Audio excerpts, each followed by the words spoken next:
So we're fortunate enough, I think, today to really be, speaking with utility representation from all North Carolina utilities in some form or fashion. And so, really appreciate, each of you for joining today. And also really excited just to hear about the variation that's happening between programs and strategies, and really where that leaves us in North Carolina, again, to take advantage of, all the benefits of electric transportation. There are certainly different approaches or regulations and needs kind of in the utility framework here in North Carolina. But it's really exciting to see. And Adam, I'd just like to say thanks as well to be joining, with that Virginia perspective of what's happening in Virginia with Dominion Energy. I think there's really, a lot for us here in North Carolina to be exposed to, and to share back, to have you share back, with us in terms of kind of what's been going well, what some of your successes and lessons learned have been early on in your pilot and program deployment there in Virginia. So with that, I'll just quickly introduce our speakers today. We're going to be starting out with Diane Huis of North Carolina's Electric Membership Corporation. We'll then transition to Donald Hamilton from Duke Energy, Phil Bisesi with representing the municipal utilities of electricities, and then Adam Birdsong, again, coming in from Dominion Energy's perspective, especially with the programs and pilots here in Virginia. So obviously we're running a little bit over time because of the breakout room difficulties. So we'll keep about 10 minutes extra, kind of past the original agenda time. So we'll be going until about 11:10. And we'll just kind of see where we go. So obviously we're kind of just going with the flow here, flexing as we need to with the situation. So Diane, you should be able to take control and progress through your slides at this point, if you want to try that out. All right. Okay, I think that's working. Yeah. All right, cool, great. Well, really excited to be here today. What a milestone for Plug-in NC. And I was really impressed to see those numbers in increases in registrations and the progress that the charging network has made over the last 10 years. Still have a long ways to go, but I feel like we're making some great progress. And I think all of the electric utilities that you're going to hear from are very vested in helping with this transition.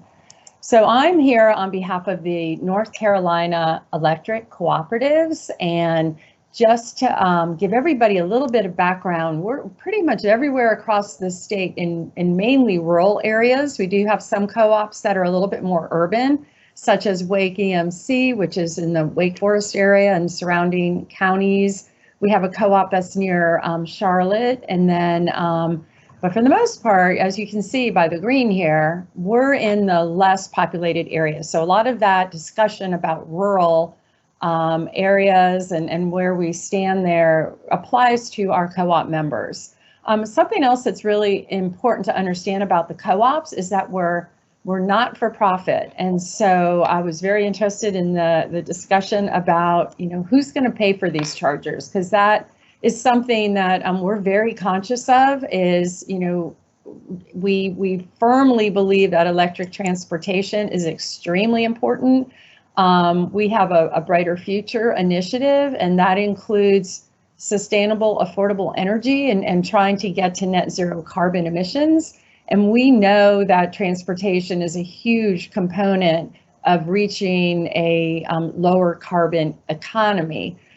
So not thinking just about the power supply side, which is where do we get the power that is fueling these vehicles, but what is using energy? What are consumers doing that uses energy, that uses fossil fuels, that can use electricity? So we see electric transportation as fitting into all of these components of our Brighter Future. Very innovative still. We think it's a huge component of local community support, economic development, making it possible for people who drive electric vehicles to get to the communities that are co-op members. So we didn't talk about this a whole lot earlier, but just for everyone who's on the phone, I'm not sure there's a real good understanding that North Carolina has a much cleaner overall power footprint than a lot of the country as a whole. We have nuclear resources, we have renewable resources, we have a good share of carbon-free power that are fueling these vehicles when they become electric. And we only expect that to get cleaner over time. So we really, again, think that electric transportation is very important as we think about what we can do to help the environment. It's also good for the utilities. If we can utilize our infrastructure to a greater extent, and that means if cars are charging at times where we don't have a peak demand, that's really helpful because it results in lower rates for all of our consumers that buy power from the co-ops that own the co-ops. So, you know, we talked a lot earlier about the fact that there are more electric vehicles becoming available. We still have issues with supply, and we have issues with just understanding. And I think part of that has been driven by the fact that, you know, you have Tesla who's selling a whole lot of EVs, but they don't really advertise. They rely on people who drive Teslas to advertise for them. The car dealers, the car manufacturers, up until recently, weren't really pushing their electric vehicles. I think we're starting to see a change in that. I'm sure many of you have seen the commercials lately by Ford for the Lightning, and they are taking some of their major brands and making those, they're really big sellers, and making those electric. So we think that this is going to be a sea change when it comes to awareness, but there's still a need to educate, and especially in the rural areas where people aren't seeing EVs as much. So all of these things come into play when it comes to buying EVs. So that is one area that the co-ops have focused on. Fleet cars, we're now up to 24 fully electric vehicles and about 7 plug-in hybrids across the co-ops in our fleets. Most of the co-ops wrap their EVs so that it's obvious that they're fully electric or plug-in hybrid, and they bring those cars to events. If you're in a co-op area, you know, you can talk to your co-op about bringing their car out and talking about it at a local event. So that regional EV events, a lot of the co-ops, especially up until the pandemic, were very active in displaying these cars and helping educate people about the benefits that they can bring. One thing we did that I think was pretty innovative is we have a credit union that co-op members can join. And the credit union is part of our Brighter Future. They now offer lower interest rate loans for EVs. And when somebody is going to them for financing, we provide some basic information. We're just starting to do this on, you know, what your co-op can do to help you. What are the chargers that are available? Just some basic facts and some resources, like pointing them back to Plug-in NC, for example. We also have a website, and that website has a site for each co-op. Our co-ops determine their own rates. Some of them are offering special rates for their members that allow people to charge for a very low cost overnight, for example. One of our co-ops is actually offering a subscription where they get provide a charger for free, and if you sign up for their special program, and then you pay a monthly subscription to charge your car. So the co-ops are doing some innovative rate structures, rebate programs, different things like that, which you can find out about on the website at ncdriveelectric.com. So I have this slide here just to show that, you know, Tesla has a great charging network. It's one of the reasons I bought a Tesla when I bought an EV 2.5 years ago. I wanted to be able to bring my car on trips. And the rest of the EV fast charging network is just behind. So that is an area that we are very focused on, as well as level 2 chargers. We know that we need an EV charging network out there in order to get people more comfortable with the thought of buying an EV. There is such a thing as range anxiety. I think it's greater for people that don't own an EV than it is for those of us that own it. We're pretty comfortable now that we can go most places we want to go, and we're not going to run out of electricity in our car. Encouraging tourism and economic development. And you'll see here in a second, and you saw it earlier on the maps, we still have some pretty major gaps when it comes to chargers in rural parts of the state. And then the learning opportunity. We have learned a whole lot through our siting process. I can talk a little bit more about that. I know there was a question earlier on what we've learned, and system impacts. What do we need to take into account when planning our system? So grant funding and utility activities really have been one of the big drivers behind the growth of the charging network across the state. So this map is the fast charging network that is non-Tesla. The little dots that have a yellow circle are chargers that the co-ops have put in. And that has been through a mix of an investment by the co-ops. We did invest $1 million in charging infrastructure that included 11 DC fast and 10 level 2 chargers. And then Volkswagen money. That has been very, very helpful in expanding our network. It is very difficult right now to make an economic argument for putting these in. The utilization is not that great yet, but it is growing. And so this shows the chargers, all of the chargers that the co-ops have put in so far. And this includes level 2 chargers, which are the blue. And those we tend to put in areas where people have something to do for a few hours. So I'm starting to be very focused on, you really need to look at those two classes of chargers differently. The DC fast, you only use those typically when you're traveling, unless you live somewhere where you don't have access to power. But the DC fast chargers, you know, having those in areas that allow people to travel is just super critical. So we're using VW funds and, as I mentioned, our own investment to help with that.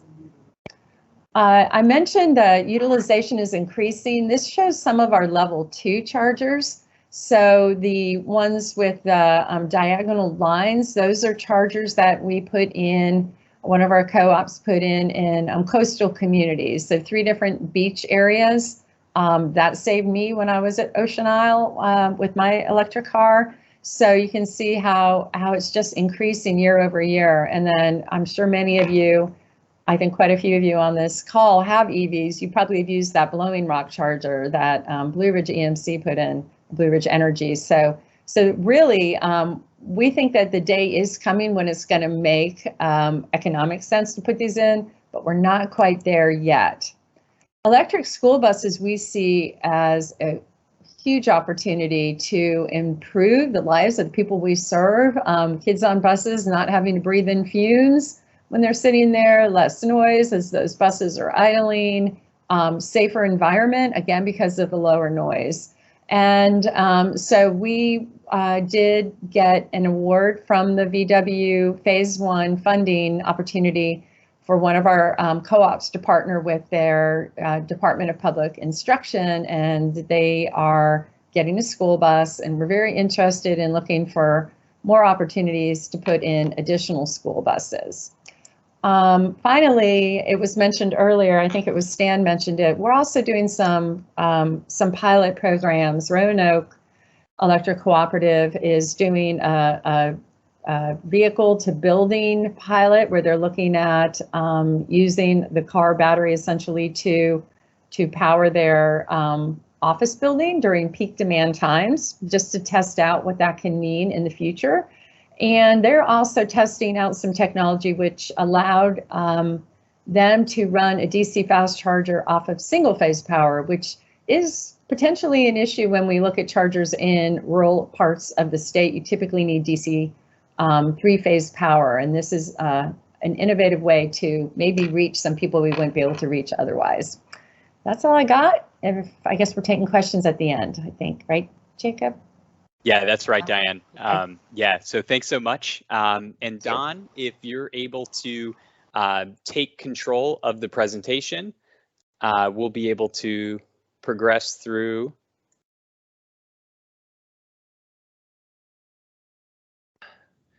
It just went to that reload situation, Jacob, so I may need for you to move the slides forward, and I'll just ask you to go to the next one. How's that? Let's start off on the very first one.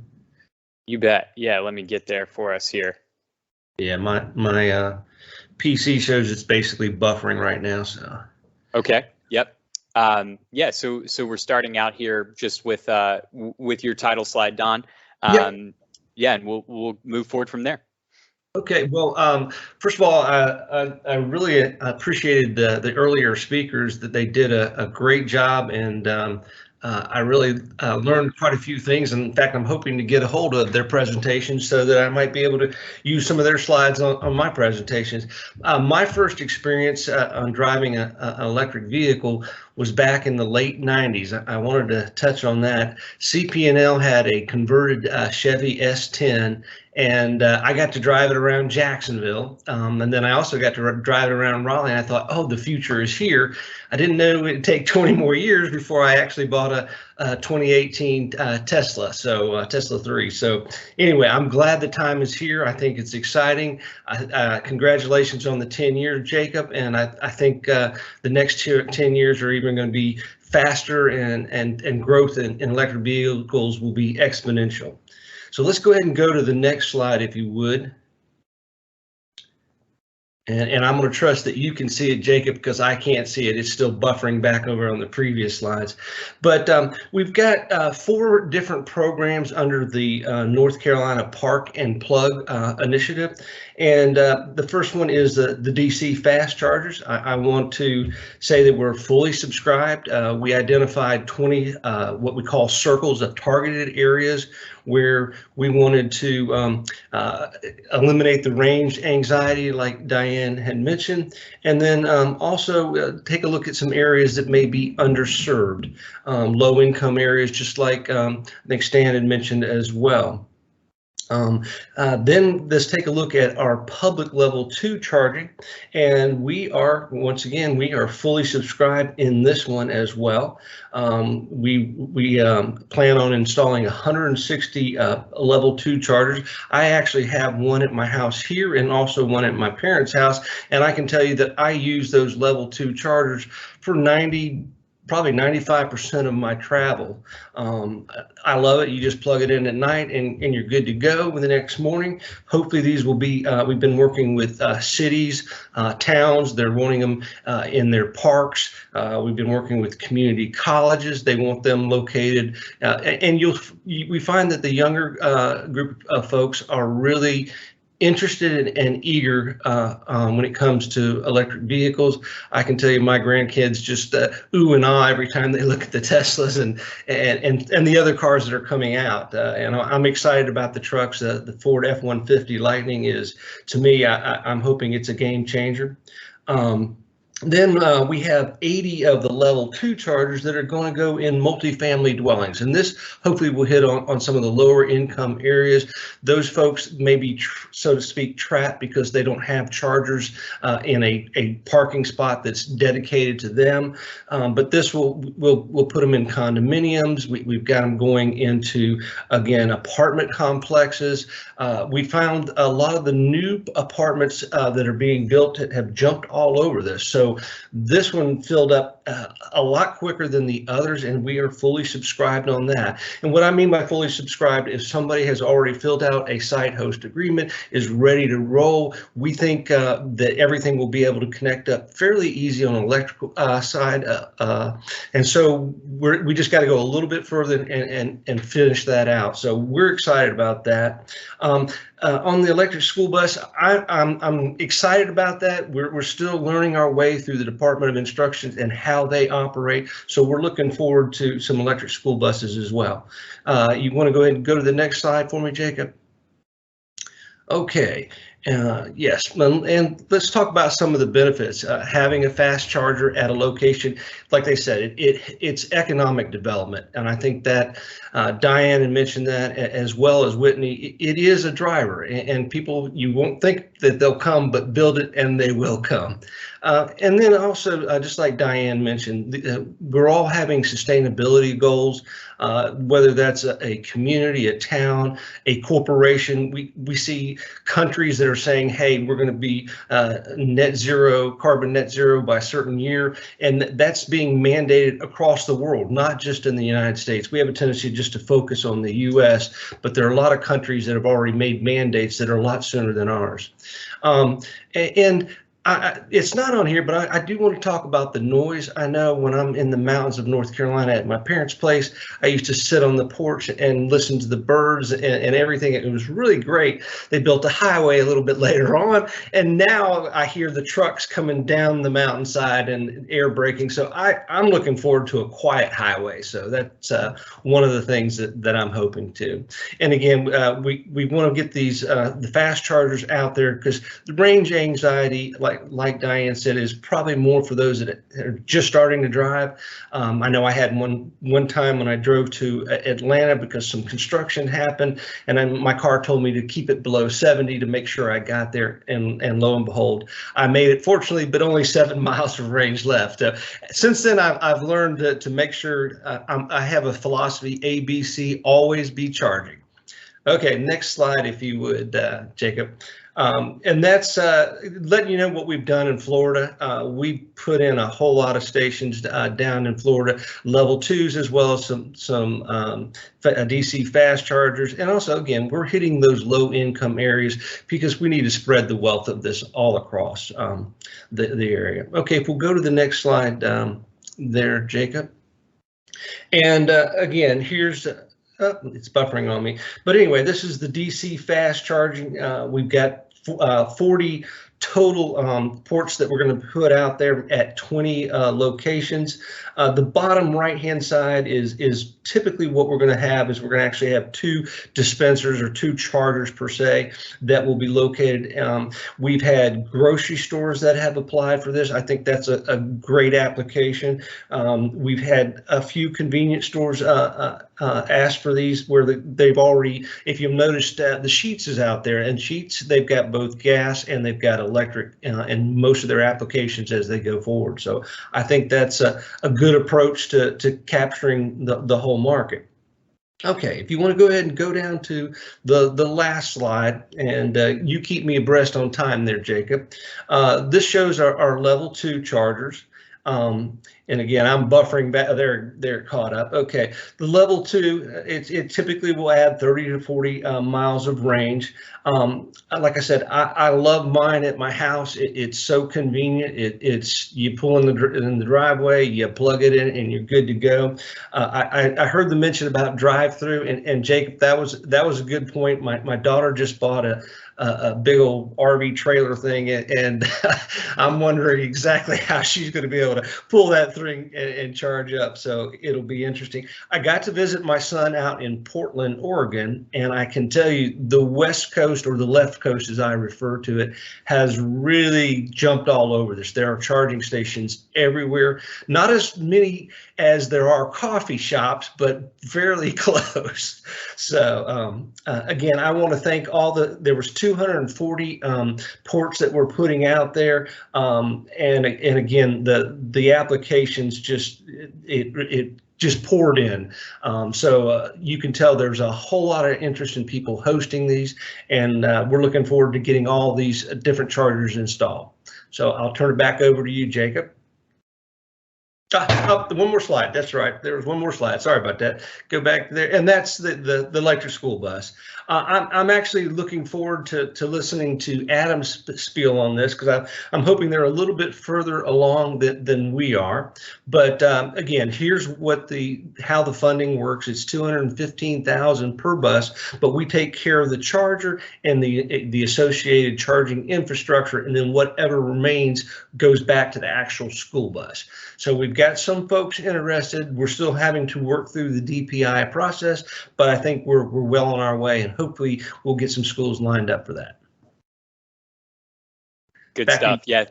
Yeah, thanks so much, Don, and congrats on having, you know, that the initial pilot and program fully subscribed. That's a huge win, and really looking forward to some of those updates. So yeah, thanks so much. And Phil, it looks like you were just able to grab control, so I will hand it over to you to share some updates. All right, thank you, Jacob. And as Don mentioned, I want to thank all the other speakers. I've learned a lot, and everybody's done a really great job. So anyway, want to share with you Electric Cities in North Carolina, our update here from our utility side. The picture you see there is Bill Stockman. He's the utility director in Lexington, North Carolina, and behind him is the DC fast charger in Lexington that was purchased with funds from the VW settlement. Just within the last month or so, they've got that up and running close to a Starbucks there off I-85. So I want to talk a little bit about these items here. Just kind of briefly cover residential electric sales. We have data to share here over 15 years and just kind of give people an idea of how that has fared. And what electric vehicles might do to that kind of scenario. I want to talk about Rivian. I think, Jacob, I think you mentioned Rivian earlier. It's a electric vehicle manufacturer that a few folks know about, and hopefully more will know about it when they see their vehicles on the road here in the not too distant future. But Rivian and Amazon and Fayetteville PWC, Public Works Commission, one of our members, are coming together in a really exciting and interesting project. So I want to share some news about that. Talk about the VW settlement, the DC fast chargers and level 2 chargers, what we have been doing to help our cities be aware of the availability of the grants, and just to report out on those cities that have taken advantage of it and are going to be installing either DC fast or level 2 chargers. And finally wrap up with a little bit of news about our strategic electric vehicle plan for our cities. We are making available some grant funds for our cities to put together a EV strategic plan so that they can see what EVs might do for their city in terms of the electric distribution system and also other benefits. So this is the EIA data going back from 2005 to 2019 for Electricity's residential customers, or our members' customers, I should say. But you can see that it's fairly flat over the last 15 years. And I don't think I'm going out on much of a limb to say you could probably go back another 15 years and you'd see a very similar line. And, the takeaways from this is that all the efforts that we've been doing to help promote energy efficiency seem to be working pretty well because improvements in HVAC efficiency, improvements in lighting efficiency, improvements in building codes, insulation, tightness of homes, tightness of ducts, all of those things are working together to keep residential consumption fairly flat over a long period of time. And so this is, I think, something of note. An electric vehicle will add approximately 3,000 kilowatt hours a year to a residential account. So you can see that that would be a big change. I talked about Rivian and Amazon and Fayetteville. So a little bit about Rivian. You see in the picture there a pickup truck. Rivian was founded way back in 2009, and they have two vehicle types, the pickup truck and an SUV. The pickup truck being the, I guess, niche that really has not been met yet by electric vehicle manufacturers. And of course, Ford's announcement about the Lightning, certainly exciting news. But Rivian has gotten the attention of Amazon, Ford, T. Rowe Price, and a lot of other investors. They've raised over $8 billion in the last couple of years. And they did their production launch in June of this year. They have 1,800 employees and 1,000 robots. And one of their big contracts is with Amazon to build 100,000 electric delivery vans. So this intersects with one of our members, Fayetteville PWC, and they're in the process of building infrastructure for 147 charging ports for these Amazon electric vans being manufactured by Rivian. So Amazon has announced a distribution center in Fayetteville. This goes back, I think, to May of this year. So all that is pretty exciting news, and we'll eventually be seeing some of those electric delivery vans tooling around Fayetteville. Changing gears to the VW settlement, you know, we have done the best job that we can do to try to make our cities aware of the availability of these funds. And with the DC Fast grants, we had 5 member cities that applied and received grants to install DC Fast chargers. You saw the picture of the one in Lexington. That is the only one that is complete to this point. But all of the other 4 member cities are busy getting the make-ready work done and infrastructure in place to place those units, hopefully within the next quarter. On the level 2 side, some of the same cities are listed here, Lexington and Wilson, but we have other cities that were not listed under the DC Fast: Apex, Albemarle, Shelby, Gastonia, and Lewisburg. So some of these have already been installed. The ones in Lexington I know have already been installed. And we are excited to try to get some of the economic development benefit for the cities, and as what some of the other speakers, notably Whitney, talked about, people parking their cars and going around town, getting lunch, you know, going to the stores in downtown and aiding with some economic development. Finally, I want to talk about the strategic plans that we are trying to get our cities to develop.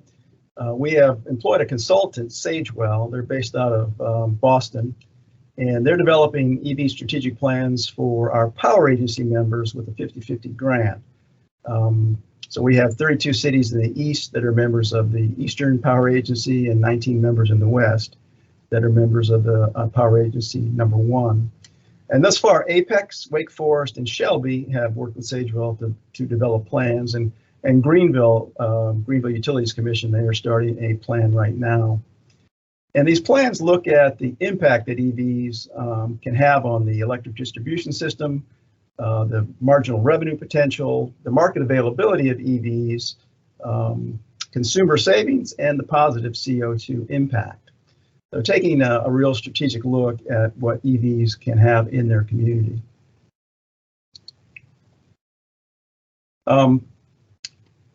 It has been mentioned about trying to get EV customers to charge during off-peak periods, and this is certainly something that is important to maintain our electric distribution systems. And Sagewell has worked on a program, they call it the Bring Your Own Charger program, BYOC. And we feel like this is an effective method to try to get EV owners to charge their vehicles during off-peak times. It relies on the customer to have a 240-volt charger at their house. And it uses the onboard capability of electric vehicles, the programming capability to schedule when to charge. All EVs have a schedule like this. I would say it's akin to a programmable thermostat in that you can set times for when you want your vehicle to charge. And then that EV charging behavior by the customer is verified in one of 2 ways, either by smart meters, AMI data, advanced metering infrastructure, or what's called OEM telematics. So that's like the OnStar type systems that vehicles are sold with today. So let's look at some AMI or smart meter data on EV load profile. And this was generated by Sagewell. They work with utilities all over the country. And so they've analyzed, of hours of smart meter data for utilities that have EVs in their service territory and have programs. So you see two lines here, one blue and one red. And the blue line represents the electric vehicle contribution to demand. And this is the diversified load. So this is all the EVs in the service territory. And so you see that, it can range anywhere from 2 kilowatts down to about a little more than half a kilowatt. And this is if there is no program in place, no load management program in place. But the red line is the one that I think is really worth noting, and that's where they have their bring your own charger program in place. And so you can see it goes higher during the off-peak hours, but during the on-peak hours, it's next to nothing. It's very, very low. And this is what we want. So, I want to show this graphically here. For those of you who are maybe younger than 50, you might not recognize the fellow on the right, but that's Uncle Fester from the Addams family. And he used to put a light bulb in his mouth and make it light up. But with load management by utility, an electric vehicle will contribute a 60-watt light bulb. It can be managed. If it isn't managed, it's going to be on the order of an air conditioner. So, a 2-ton air conditioner might contribute 1.5 to 2 kW during the peak time. So just to kind of get people thinking about the relative impact of EVs, both with load management and without. I think this is my last slide. One of our customers or one of our members, Wake Forest, they do have smart meters. And when you have smart meters, you have the ability to analyze that data and look at the residential load profiles of your customers. And so with that information, they're able to identify for a utility where they think the electric vehicles are. And this is important because as we move forward, we would like to see Wake Forest have a load management program for their customers that have EVs. And this is the way to be able to market those programs to those customers. And they kind of put it out in different categories, those customers that they feel are, potential EV owners, or, very good or best. So that's the kind of categories that they break it out to. So I've got my contact information there. If you have questions, feel free to contact me either by phone or by email. That's all I got. Awesome. Thanks, Bill. And I see Adam just jumped on. So Adam, as you're working to take control as a presenter, I'll just make 2 real quick comments. Number one, Phil, I think, first of all, congratulations with kind of that announcement with Amazon and Rivian. I think that's a trend that we will start to really see from a private sector kind of fleet perspective, right? Is that very rapid electrification when it happens. I mean, I think the number was 144 or 147 charging ports. And so that is just, an incredible number, as we think about, again, the private sector fleet electrification and kind of the tidal wave that would be coming with that.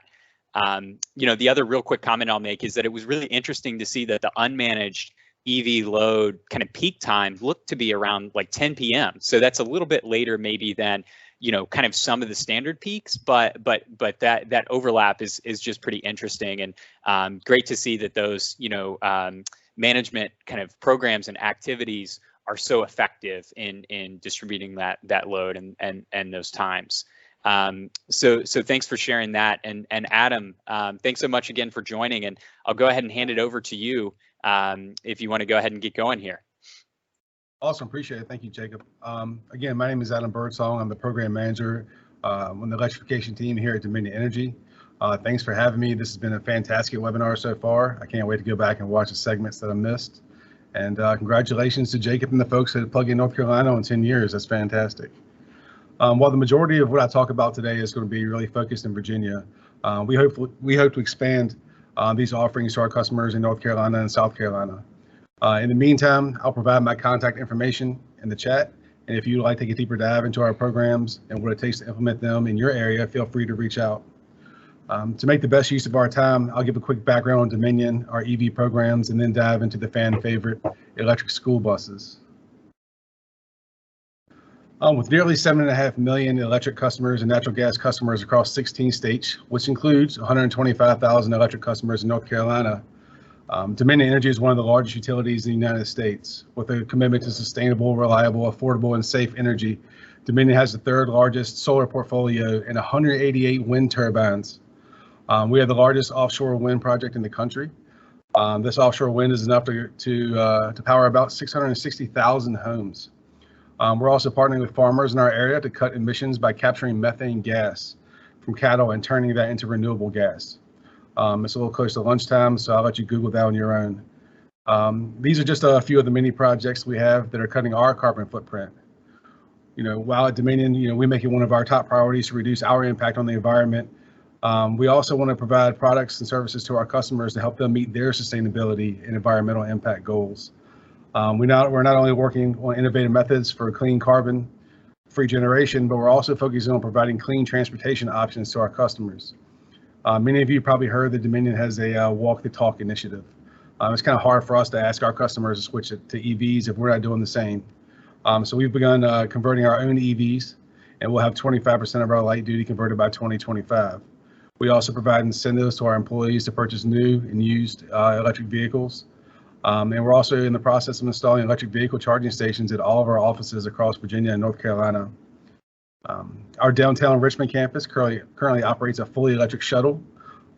Richmond is our headquarters, so we have a lot of offices down here, so we move employees back and forth to numerous offices in that shuttle.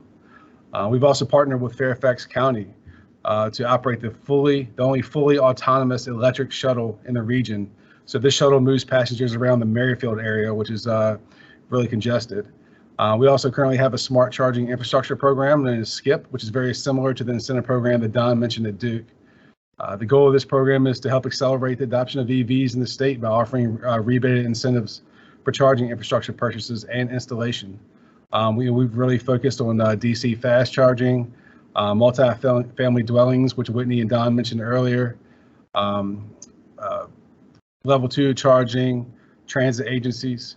We also believe that this program will reach all Virginians and provide a path to reducing transportation emissions by reducing some of the financial roadblocks of EV ownership.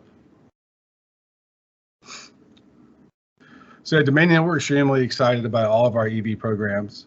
With the one that's most embraced by our customers is the electric school bus program, which is right now currently the largest in the country. This groundbreaking program is intended to help the environment, protect children's health, make innovative use of idle buses, strengthen the electric grid, and free up money for our schools and teachers.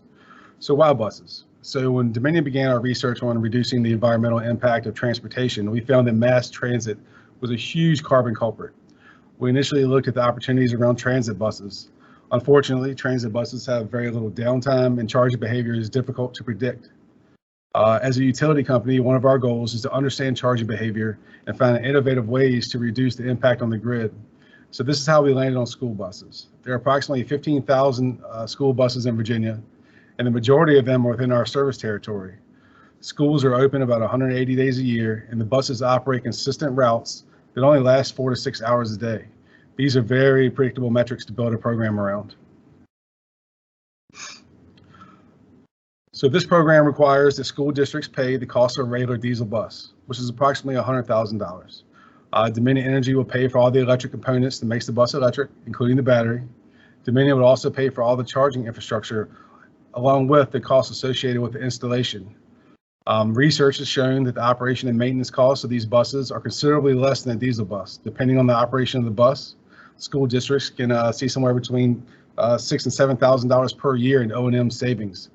Our program is structured to allow the school districts who participate to retain those savings, which can be reinvested back into the classrooms. Some models have shown that through this program, the conversion from diesel to electric will pay for itself over the life of the bus. So this is a great value, especially for the financially strapped school districts. It's been found that the air quality inside of a bus is 5 times better than a diesel bus with 0 tailpipe emissions. So for those of you who've been behind a school bus at a stop sign or stoplight, you can appreciate that, especially when you have your windows down. With safety being the #1 core value at Dominion, we require that all of our buses purchased through phase 1 of our program be equipped with seat belts. So we believe that this will be an industry trend going forward, and that our leadership would never budge on safety, especially when it involves our children. When these buses are not providing clean and safe pupil transportation, we can direct the stored energy from the bus battery onto the grid when energy resources like solar and wind are not available, during power outages, or during some sort of emergency. This innovative V2G, vehicle to grid technology, allows Dominion Energy to produce more renewable energy while improving reliability at the same time. By using the stored energy on the buses, we're reducing the need to ramp up power stations to meet the needs of our ever-growing customer base. Our usage of the energy stored in the battery back to the grid would only take place when the buses are not providing their primary function, and that is safe pupil transportation. So we think that this will pretty much be around late summer afternoons when the buses are parked and energy demands are high. So let's talk a little bit about phase 1. The bus that we've offered during phase 1 is a Thomas-built 77-passenger C2 Julie. This fully electric bus has a range of 130 to 140 miles on a single charge, while maintaining the same reliable operation of a diesel bus. This bus has a 220 kilowatt hour battery and can be charged by a Proterra 60 kW bi-directional charger in about 3 hours. Dominion has purchased a 15-year warranty on these buses, and at the end of the 15-year agreement with the school districts, Dominion will take ownership of the battery. The school districts take ownership of the bus. So we'll take the battery, we'll give it a second life, and the school districts can scrap the bus. To participate in this program, we ask that all the school districts who are interested apply. We had 35 school districts apply for over 300 buses. Some school districts would have taken all of our buses. We ultimately selected 15 jurisdictions to allocate the 50 buses to during this pilot phase. The school districts were selected based on numerous factors, such as their proximity to the grid, their sustainability goals, location, and the diversity of the students. My life would have been a heck of a lot easier if we would just selected a couple of these jurisdictions, but instead we selected 15 all across Virginia. The reason we did so is we're partnering with EPRI and VEIC to study these electric buses and determine how they can best be utilized to support the grid. We put some of the buses in the Northern Virginia area where there's shorter routes and tons of traffic. That means lots of stopping and starting. So that way we can really study the regenerative braking. We put some buses in the mountainous western part of the state so we can study the impact of elevation changes in weather. And then the remaining buses are in central and eastern Virginia, where it's kind of a combination of the two. So we have all 15 locations complete. Chargers are in the ground and operating, 50 buses on the road, and we're extremely excited to see these buses start transporting students as they go back to school in the next upcoming weeks. All in all, we think this is a win-win for everybody. The school districts have a path to buying electric school buses, many of which would not be able to afford without grants or partnerships. The students have a cleaner, safer, more environmentally friendly method of transportation. And Dominion Energy has a grid asset that allows us to offset customer demand while adding more renewable energy to the grid. So far, phase 1 has been a great success. Our school districts love their buses and are already seeing savings and asking for more buses. We had hoped to get legislative approval to grow the program. Unfortunately, it didn't happen during this past General Assembly. Program expansion for phase 2 would have meant up to 1,050 buses over the next 5 years. With V2G technology, that would equate to enough power to energize about 10,000 homes. Phase 3 and beyond will also require legislative approval, but our goal would have been that after 2025, 50% of all diesel bus replacements in Virginia would be electric. And by 2030, all diesel bus replacements in Virginia would be electric. While we're working to find ways to expand our program, we've partnered with the state of Virginia, the DEQ, and the Department of Education to help school districts who have been awarded the VW settlement funds, which is similar to what Stan mentioned earlier. Virginia has allocated $19.2 million of those funds toward electric school bus fleet conversions. So school districts can receive up to $250,000 per bus to purchase an electric bus, which is approximately the delta between a diesel and electric. And then you have $15,000 that can go toward charging.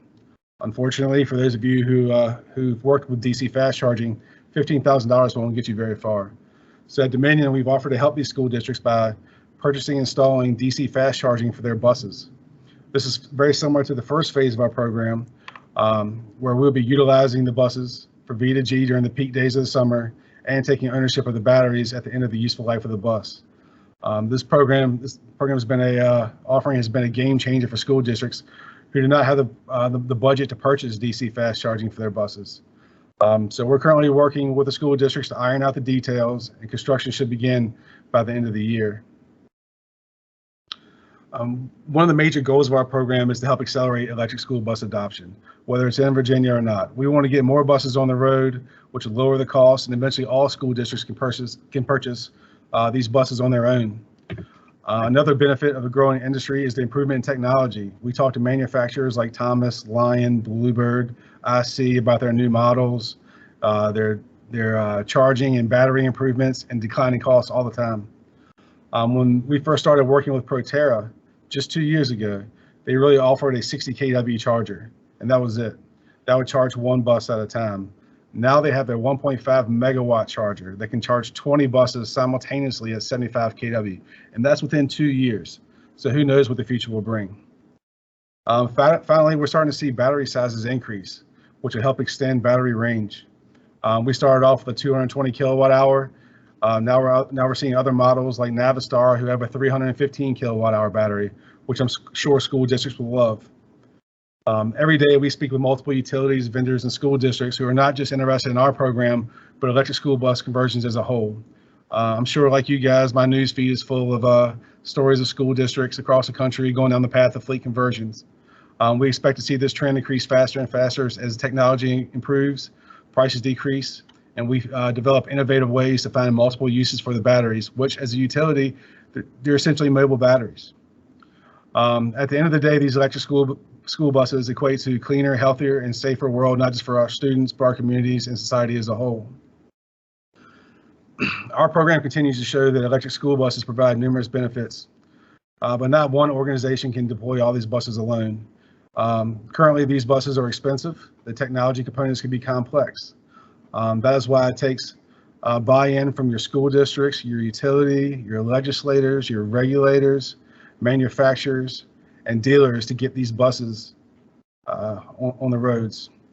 At Dominion, we believe that all electric buses are good, and we want to see everyone convert. So if there's ever anything that we can do to be of assistance, please feel free to reach out. I'll put my contact information in the chat, or if you want to talk about our other EV programs, we'll be willing to chat as well. So thank you, appreciate it. Good stuff, Adam. Yeah, thanks so much. It's really cool to hear kind of about the approach for, kind of the taking recovery of the battery asset after the 15-year life and kind of that opportunity for a second life application. And just thinking about the V to G or V to B or V to L capabilities, from the school bus batteries. I think the Ford F-150 Lightning came out and said that their battery kind of V to B or V to X, could provide power to up to, I think it's 3 homes or up to 1 home for 3 days. And so if we think about kind of what those opportunities are, at a scale for electric school buses with a battery size like that, and with that many, assets that are out there to take advantage of. So yeah, really appreciate that. And it does look like we've got quite a few folks joining our session from the other breakout groups as well. So thanks everyone for your presentations in the utility conversation, and hope it was a great session for our other presenters and breakout sessions as well.